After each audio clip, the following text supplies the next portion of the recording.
Hi to all. ఎవరైతే మన ఛానల్ని ఫస్ట్ టైం చూస్తున్నారో దయచేసి సబ్స్క్రైబ్ చేసుకోండి. ఈ వీడియోలో మనం 9th క్లాస్ బయాలజీకి సంబంధించి ఇంట్రడక్షన్ పార్ట్ అనేది డిస్కషన్ చేసుకుందాం. బయాలజీలో మొత్తం ఎన్ని చాప్టర్స్ ఉంటాయి 9th క్లాస్లో, ఆ చాప్టర్స్లో ఉన్నటువంటి ఇంపార్టెంట్ ఇన్ఫర్మేషన్ ఏంటి, మనం ఏ టాపిక్స్ మీద ఎక్కువ ఫోకస్ చేయాలా అన్న ఇన్ఫర్మేషన్ అనేది మనం ఈ వీడియోలో తెలుసుకుందాం. ఫైనల్గా మనం ఫస్ట్ చాప్టర్ని చూసుకుంటే first of all we have to go through the ఫస్ట్ చాప్టర్ని మనం చూసుకున్నట్టయితే cell its structure and its functions. దీనికి సంబంధించి సెల్ అంటే ఏంటి అన్న దాని గురించి బేసిక్ ఇన్ఫర్మేషన్ అనేది మనం ఆల్రెడీ 8th క్లాస్లో చదివింటాం. దాని తర్వాత ఇక్కడ డెప్త్గా చదవడం జరుగుతుంది. అసలు సెల్ అంటే ఏంటి, సెల్లో ఎన్ని టైప్స్ ఉన్నాయి, యానిమల్ సెల్ ఉంటుంది, ప్లాంట్ సెల్ ఉంటుంది. యానిమల్ సెల్లో ఉన్నటువంటి పార్ట్స్ ఏంటివి, ప్లాంట్ సెల్లో ఉన్నటువంటి పార్ట్స్ ఏంటివి, యానిమల్ సెల్లు ప్లాంట్ సెల్లో ర్యాండమ్గా ఉన్న పార్ట్స్ ఏంటివి, దానికి యానిమల్ సెల్కి ప్లాంట్ సెల్కి ఉన్నటువంటి డిఫరెన్సెస్ ఏంటివి అన్న దాని గురించి ఈ చాప్టర్లో ఉంటుంది. అలాగే ఒక సెల్ ఇంకొక సెల్తో ఏ విధంగా కంపేర్ అయ్యి ఉంటుంది, యానిమల్ సెల్లో ఉన్నటువంటి పార్ట్స్ ప్లాంట్ సెల్లో ఏముంటాయి, ప్లాంట్ సెల్లో ఉన్నటువంటి పార్ట్స్ యానిమల్ సెల్లో ఏముంటాయి అన్న దాని గురించి ఇక్కడ ఉంటుంది. అలాగే మనకి ఇంటర్నల్ సెల్ ఆర్గనెల్స్ ఏవైతే ఉన్నాయో, సెల్ వాల్ కావచ్చు, గాల్జీ కాంప్లెక్స్ కావచ్చు, మైటోకాండ్రియా కావచ్చు, cell membrane, plasma membrane, internal cell organelles ఏవైతే ఉన్నాయో ప్రతి సెల్ ఆర్గనెల్ గురించి కూడా ఇక్కడ మనము డీటెయిల్డ్గా డెప్త్గా తెలుసుకోవడం జరిగింది. ప్రతి సెల్ ఆర్గనెల్ని కూడా ఎవరు ఇంట్రడ్యూస్ చేశారు, ఆ సెల్ ఆర్గనెల్ యొక్క ఫంక్షన్ ఏంటి, సెల్ ఆర్గనెల్ అనేది ప్లాంట్లో కానీ యానిమల్లో కానీ ఒకవేళ ఆబ్సెంట్ అయితే జరిగేటువంటి పరిణామాలు ఏ విధంగా ఉంటాయి అన్న దాని గురించిన కంప్లీట్ ఇన్ఫర్మేషన్ మనకి ఫస్ట్ చాప్టర్లో అందుతుంది. ఫర్దర్గా ఫైనల్గా మనం ఏం చెప్పొచ్చు అంటే ఫస్ట్ చాప్టర్ అనేది ఈ క్లాస్లోనే కాకుండా నెక్స్ట్ ఫర్దర్ క్లాసెస్లో కూడా చాలా ఎక్కువ ఇంపార్టెంట్ అనేది ఉంది. సో ఫస్ట్ చాప్టర్ అనేది నెక్స్ట్ చాప్టర్స్కి ఒక లింక్ లాగా ఉంటుంది. ఫస్ట్ చాప్టర్ గురించి కంప్లీట్ ఇన్ఫర్మేషన్, కంప్లీట్ నాలెడ్జ్ ఉంటే మనం నెక్స్ట్ రాబోయే క్లాసెస్లో కావచ్చు, నెక్స్ట్ ఉన్నటువంటి సబ్జెక్ట్ చాప్టర్స్లో కావచ్చు మనము ఎటువంటి సందేహాలు లేకుండా కూడా డీటెయిల్గా తెలుసుకోవచ్చు. సో ఫైనల్గా ఫస్ట్ చాప్టర్లో ఏముంటుందంటే సెల్కి సంబంధించి, అది ప్లాంట్ సెల్ కావచ్చు, యానిమల్ సెల్ కావచ్చు, సెల్కి సంబంధించిన కంప్లీట్ ఇన్ఫర్మేషన్ అనేది డీటెయిల్గా ఎక్కడ ఉంటుంది అంటే 9th క్లాసు ఫస్ట్ చాప్టర్లో మాత్రమే మనకి దొరుకుతుంది. నెక్స్ట్ సెకండ్ చాప్టర్ చూసుకుంటే ప్లాంట్ టిష్యూస్. సెల్స్ అన్నీ కలిసి all cells are combined together form a tissue.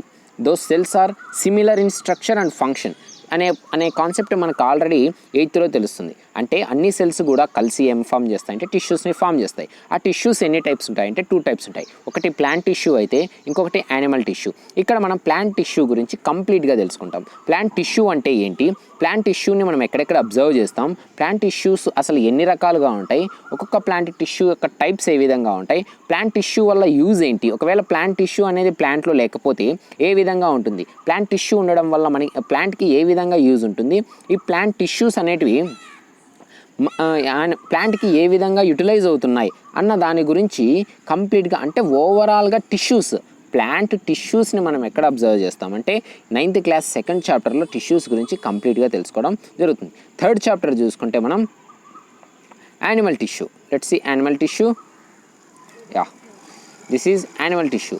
Animal tissues గురించి ఈ చాప్టర్లో ఏముంటుందంటే యానిమల్స్లో ఉన్నటువంటి టిష్యూస్ ఎన్ని టైప్స్, ప్రతి టిష్యూ గురించి కూడా డీటెయిల్డ్గా తెలుసుకుంటాం. యానిమల్ టిష్యూస్ వల్ల యూటిలైజ్ ఏంటి, ఒకవేళ టిష్యూస్ అనేటివి లేకపోతే ఏం జరుగుతుంది అన్న దాని గురించి మనం కంప్లీట్గా యానిమల్ టిష్యూస్లో తెలుసుకుంటాం. అసలు యానిమల్ టిష్యూస్ అనేటివి ఎన్ని టైప్స్ ఉన్నాయి అంటే 4 టైప్స్ ఆఫ్ యానిమల్ టిష్యూస్ ఉంటాయి. వాటిలో ఇంపార్టెంట్ టిష్యూ ఏంటి అంటే బ్లడ్ అనేది 1 type of connective fluid connective tissue.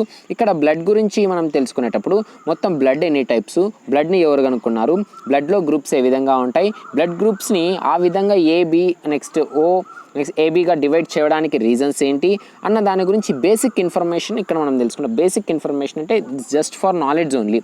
అలా బేసిక్ ఇన్ఫర్మేషన్ బ్లడ్స్కి సంబంధించి ఇక్కడ ఉంటుంది.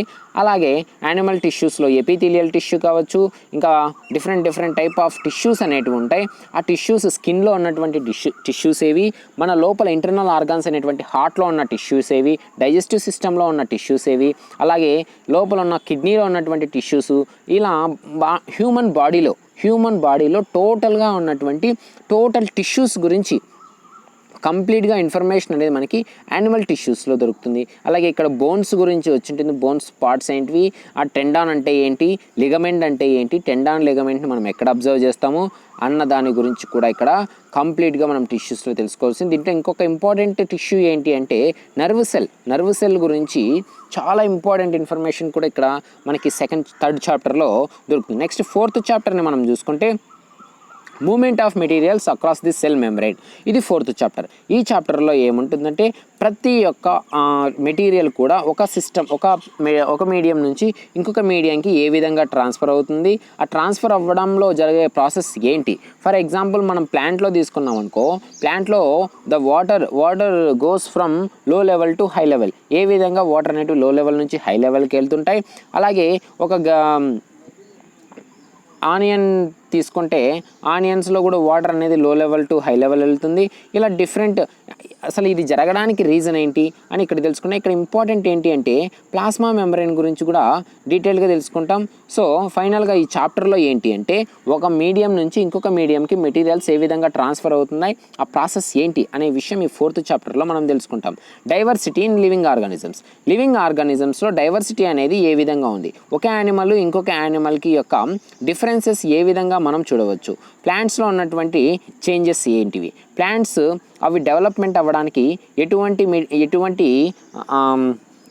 ఫర్టిలైజర్స్ని యూజ్ చేస్తాయి, ఎటువంటి కెమికల్స్ని యూజ్ చేస్తాయి, వాటిలో ఉన్నటువంటి డెవలపింగ్ నేచర్ ఏంటి అన్న దాని గురించి కంప్లీట్ ఇన్ఫర్మేషన్ మనకి డైవర్సిటీలో మనకి తిరుగుతుంది. అలాగే ఇక్కడ యానిమల్స్కి సంబంధించి క్లాసిఫికేషన్ ఇవ్వడం జరుగుతుంది. యానిమల్ క్లాసిఫికేషన్ని ఎవరు కనుక్కున్నారు, యానిమల్స్ని క్లాసిఫికేషన్ చేయవలసినటువంటి అవసరం ఏంటి, అసలు ఈ క్లాసిఫికేషన్ ఫస్ట్ ఆఫ్ ఆల్ ఎవరు చేశారు, అలాగే ఇది ఏ విధంగా డెవలప్ అయింది క్లాసిఫికేషన్ లినేయస్ నుంచి 1735 లినేయస్ నుంచి మొన్న కనుక్కున్నటువంటి క్యావిలియర్ స్మిత్ వరకు ఈ చేంజెస్ అనేటివి ఏ విధంగా వచ్చాయి అన్న దాని గురించి ఇక్కడ కంప్లీట్గా, అంటే యానిమల్స్ హ్యూమన్స్గా కావచ్చు, డిఫరెంట్ ఆర్గానిజమ్స్గా కావచ్చు, ఏ విధంగా చేంజ్ అవుతూ వచ్చింది అన్న దాని గురించి మనకి ఇక్కడ ఇన్ఫర్మేషన్ అనేది క్లాసిఫికేషన్ అనేది ఉంటుంది. అలాగే ఇక్కడ వెరీ ఇంపార్టెంట్ ఏంటి అంటే యానిమల్స్ యొక్క క్లాసిఫికేషన్, యానిమల్స్ని క్లాసిఫై చేశారు కదా, ఏ విధంగా క్లాసిఫై చేశారు, life, next domain, kingdom, phylum, classes, order, family, genus, species, ఈ విధంగా యానిమల్స్ని డిఫరెంట్ చేయడం జరిగింది. దీనికి సంబంధించినటువంటి బేసిక్ ఇన్ఫర్మేషన్ మనకి లోయర్ క్లాసుల్లో ఎప్పుడూ వచ్చిండదు, ఇక్కడే ఫస్ట్ టైం రావడం జరుగుతుంది. కాబట్టి దీని గురించి ఎటువంటి అవగాహన పిల్లలకి ఉండదు. సో దీన్ని ఫస్ట్ టైం ఎవరైతే చూస్తుంటారో కొద్దిగా కన్ఫ్యూజ్గా ఉంటుంది, లెసన్ చెప్పినప్పుడు మాత్రమే ఇవి అర్థమవుతుంది. ఇక్కడ మనం చూసుకుంటే యానిమల్స్ ఏ విధంగా క్లాసిఫై అయ్యాయంటే మోనిరా, ప్రోటిస్టా అని, ఇంకా మోనిరా, ప్రొటిస్టా, ఫంగై, ప్లాంట్, ఇవి ఒక్కొక్క సైంటిస్ట్ ఒక్కొక్క విధంగా యానిమల్స్ని డిఫరెన్షియేట్ చేయడం జరిగింది. ఆ విధంగానే మనం ఇక్కడ చదువుకుంటూ వెళ్తాం. ఈ చాప్టర్ చాలా పెద్దగా ఉన్నప్పటికీ కన్ఫ్యూజన్ ఉన్నప్పటికీ ఒక్కొక్క ఆర్గానిజం గురించి తెలుసుకుంటూ వెళ్తున్నప్పుడు కొద్దిగా ఇంట్రెస్ట్ అనేది వస్తుందన్నమాట. అంటే సబ్జెక్ట్ అనేది బాగుంటే ఇంట్రెస్ట్ అనేది ఖచ్చితంగా వస్తుంది. నెక్స్ట్ చూసుకుంటే ఇలా యానిమల్స్ క్లాసిఫికేషన్ మొత్తం లోయర్ లెవెల్ యానిమల్స్ నుంచి, స్పాంజెస్ నుంచి, హయ్యర్ యానిమల్స్ అయినటువంటి హ్యూమన్ బీయింగ్స్ వరకు ఎవ్రీ క్లాసిఫికేషన్ అనేది ఈ చాప్టర్లో మనం డీటెయిల్డ్ అండ్ డెప్త్గా తెలుసుకోవడం జరుగుతుంది. నెక్స్ట్ 7th చాప్టర్ని చూసినట్టయితే 7th చాప్టర్లో మనకేముంటుందంటే సెన్స్ ఆర్గాన్స్. మనకి సెన్స్ ఆర్గాన్స్ ఎన్ని ఉన్నాయి, 5 ఉన్నాయి. సెన్స్ ఆర్గాన్స్ ప్రతి ఆర్గాన్ గురించి వాటి యొక్క ఇంటర్నల్ స్ట్రక్చరు అలాగే వాటి యొక్క ఫంక్షన్ని మనం సెన్స్ ఆర్గాన్స్లో తెలుసుకుంటాం. ఐ యొక్క ఫంక్షన్ ఏంటి, ఏ విధంగా ఒక ఆర్గాన్ ఇంకొక ఆర్గాన్ యొక్క మధ్య కోఆర్డినేషన్ అనేది జరుగుతుంది, ఇయర్ యొక్క ఫంక్షన్ ఏంటి, మనం ఇయర్ సౌండ్స్ ఏ విధంగా వింటాం, సౌండ్స్ వినడానికి ఇంపార్టెంట్ ఆర్గాన్ ఇయర్లో ఉన్నటువంటి ఇంటర్నల్ ఆర్గాన్ ఏంటి, నెక్స్ట్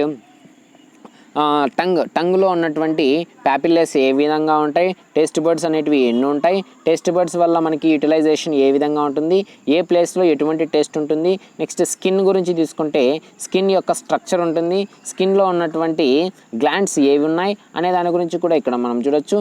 ఇంకా చూసుకుంటే నోస్ స్ట్రక్చర్ ఉంటుంది, నోస్లో ఉన్నటువంటి ఆర్గాన్స్ ఏ విధంగా ఉంటాయి, ఎయిర్ అనేది ఏ విధంగా పాస్ అవుతుంది అన్న దాని గురించి మొత్తం సెన్స్ ఆర్గాన్స్ ఎన్నైతే ఉన్నాయో 5 సెన్స్ ఆర్గాన్స్ గురించి కూడా కంప్లీట్ ఇన్ఫర్మేషన్ మనకి ఈ చాప్టర్ దొరుకుతుంది. నెక్స్ట్ ఏంటి అంటే చాలా ఇంట్రెస్టింగ్ చాప్టర్ ఇది, యానిమల్ బిహేవియర్. Animal behaviour. ఈ యానిమల్ బిహేవియర్లో యానిమల్స్ అనేటివి వాటి యొక్క బిహేవియర్ని ఎందుకు కలిగి ఉంటాయి, డిఫరెంట్ యానిమల్స్ అనేవి డిఫరెంట్ బిహేవియర్ కలిగి ఉంటాయి. ఆ డిఫరెంట్ బిహేవియర్కి రీజన్ ఏంటి, అసలు వీటిని మనం సైంటిఫిక్గా ఏమని పిలుస్తాం అన్న దాని గురించి ఇక్కడ కూడా కంప్లీట్ ఇన్ఫర్మేషన్ ఉంటుంది. ఈ చాప్టర్ చదివినంతసేపు కూడా మనకి చాలా ఇంట్రెస్టింగ్గా ఉంటుంది. ఇక్కడ వచ్చే యానిమల్స్ వాటి యొక్క ఇంట్రెస్టింగ్ బిహేవియర్ గురించి కూడా మనం చదువుతున్నంతసేపు కూడా చాలా ఇంట్రెస్ట్గా ఉంటుంది. ఈ చాప్టర్ టోటల్గా చూసుకుంటే ఒక యానిమల్స్కి ఉన్నటువంటి ఇంటర్నల్ అండ్ ఎక్స్టర్నల్ బిహేవియర్ని ఎక్స్ప్లెయిన్ చేసే విధంగా ఈ చాప్టర్ అనేది ఉంటుంది. Next challenges in improving agriculture products. ఇక్కడ మనం చూసుకుంటే అగ్రికల్చర్ ప్రోడక్ట్స్ని డెవలప్ చేయడంలో ఉండే ఛాలెంజెస్ ఏ విధంగా ఉంటాయి. ఒక రైతు తను పెట్టిన పొలంని స్మాల్ స్టేజ్ ఫస్ట్ స్టేజ్ నుంచి లాస్ట్ స్టేజ్ వరకు ఏ విధంగా లీడ్ చేస్తుంటారు, ఇక్కడ ఉన్న వెరైటీస్ ఏంటివి, ఆ వెరైటీస్ డెవలప్ అవ్వడానికి చేసినటువంటి ఫ్యాక్ట్స్ ఏ విధంగా ఉన్నాయి అన్న దాని గురించి మనము దీంట్లో తీసుకుంటే, అంటే ఈ చాప్టర్ టోటల్గా దేనికి సంబంధించిందంటే అగ్రికల్చర్కి సంబంధించింది. అగ్రికల్చర్ కావచ్చు, అగ్రికల్చర్కి మెయిన్ ఇంపార్టెంట్ అయినటువంటి సాయిల్ కావచ్చు, ఇటు యూజ్ చేస్తున్నటువంటి ఫర్టిలైజర్స్ కావచ్చు, అంటే టోటల్గా అగ్రికల్చర్కి సంబంధించిన టోటల్ ఇన్ఫర్మేషన్ అనేది ఈ చాప్టర్లో ఉంటుంది. దీనికి సంబంధించి బేసిక్ ఇన్ఫర్మేషన్ ఆల్రెడీ మనం 8th క్లాస్లో చదువుకునే వచ్చింటాం. నెక్స్ట్ చాప్టర్ని మనం చూసుకుంటే let's see next chapter.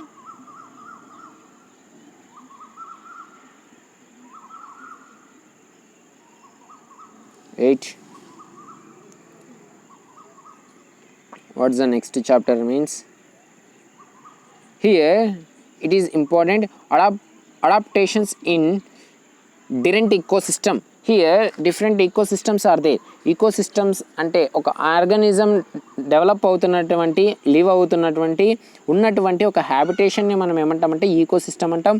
Ecosystem ఎటువంటి ఈకోసిస్టమ్స్ ఉన్నాయి, టెరెస్ట్రియల్ ఈకోసిస్టమ్ అంటే ఏంటి, ఆక్వాటిక్ ఈకోసిస్టమ్ అంటే ఏంటి, అలా డిఫరెంట్ ఈకోసిస్టమ్స్ అనేటివి ఉన్నాయి. ప్లాంట్స్ అనేటివి ఎక్కడ ఉంటాయి, ప్లాంట్స్లో ఉన్నటువంటి డిఫరెంట్ చేంజెస్ ఏ విధంగా ఉంటుంది, వాటర్లో ఉన్నటువంటి ప్లాంట్స్లో చేంజెస్ ఏ విధంగా ఉంటాయి, టెరెస్ట్రియల్లో ఉన్నటువంటి ప్లాంట్స్ యొక్క చేంజెస్ ఏ విధంగా ఉంటాయి, డెజర్ట్ ప్లాంట్ యొక్క చేంజెస్ ఏ విధంగా ఉంటాయి, నెక్స్ట్ జీరోఫైటిక్ యానిమల్స్ ఏవి, టెరెస్ట్రియల్ యానిమల్స్ ఏవి, అక్వాటిక్ యానిమల్స్ అనేటివి ఏంటివి, వాటి యొక్క డిఫరెన్సెస్ ఏమి, ఒకవేళ యానిమల్స్ అనేటివి వాటర్లో ఉంటే అవి లోపల ఉన్నప్పుడు వాటి యొక్క అడాప్టేషన్స్ అంటే బాడీ యొక్క అడాప్టేషన్స్ అనేటివి ఏ విధంగా ఉంటాయి, టెరెస్ట్రియల్ యానిమల్స్ యొక్క బాడీ అడాప్టేషన్ అనేది ఏ విధంగా ఉంటుంది, యానిమల్స్లో ఉన్నటువంటి చేంజెస్ ఏంటివి, టోటల్గా బోత్ వాటర్ అండ్ ల్యాండ్ రెండింటి మీద ఉన్నటువంటి యానిమల్స్ యొక్క అడాప్టేషన్ అనేది ఏ విధంగా ఉంటుంది అన్న దాని గురించి కంప్లీట్ ఇన్ఫర్మేషన్ అనేది ఇక్కడ తెలుస్తుంది.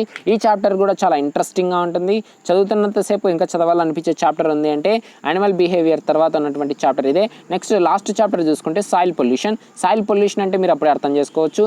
సాయిల్ పొల్యూషన్ అంటే ఏంటి, సాయిల్ పొల్యూషన్ అవ్వడానికి మెయిన్ రీజన్స్ ఏంటి, సాయిల్ పొల్యూషన్ని కంట్రోల్ చేయాలంటే తీసుకోవాల్సినటువంటి మెజర్స్ ఏంటివి అన్న దాని గురించి కంప్లీట్ ఇన్ఫర్మేషన్ మనకి సాయిల్ పొల్యూషన్లో ఉంటుంది. సాయిల్ పొల్యూషన్ అనే చాప్టర్ జనరల్గా ఉండే చాప్టర్ ఏదైనా ఉంది 9th క్లాస్లో అంటే అది సాయిల్ పొల్యూషనే. ఇక్కడ సాయిల్ పొల్యూషన్ అంటే ఏంటి, సాయిల్ పొల్యూషన్ రాకుండా తీసుకోవాల్సినటువంటి ఇంపార్టెంట్ ప్రికాషన్స్ ఏంటివి అన్న దాని గురించి కంప్లీట్ ఇన్ఫర్మేషన్, ప్లాంట్స్లో సాయిల్ పొల్యూషన్ ప్లాంట్స్ ఏ విధంగా కంట్రోల్ చేస్తున్నాయి అన్న దాని గురించి కంప్లీట్గా ఇక్కడ మనకి సాయిల్ పొల్యూషన్ అనే చాప్టర్లో తెలుసుకోవడము జరుగుతుంది. సో ఓవరాల్గా 10th క్లాస్ 9th క్లాస్ పిల్లల్ని చూసుకుంటే బయాలజీ చాప్టర్ అనేది చాలా ఈజీగా ఉంటుంది.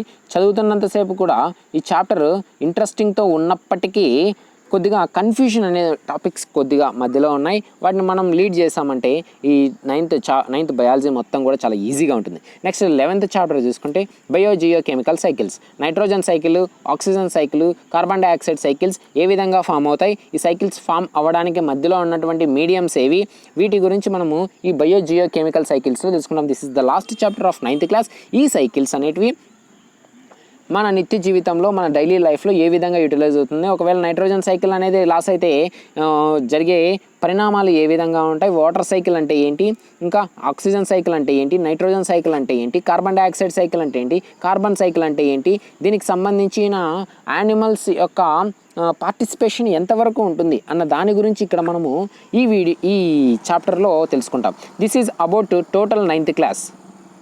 This is about total 9th class. So those who are going to for 9th class, you must know how many chapters are there, what is the importance of every chapter.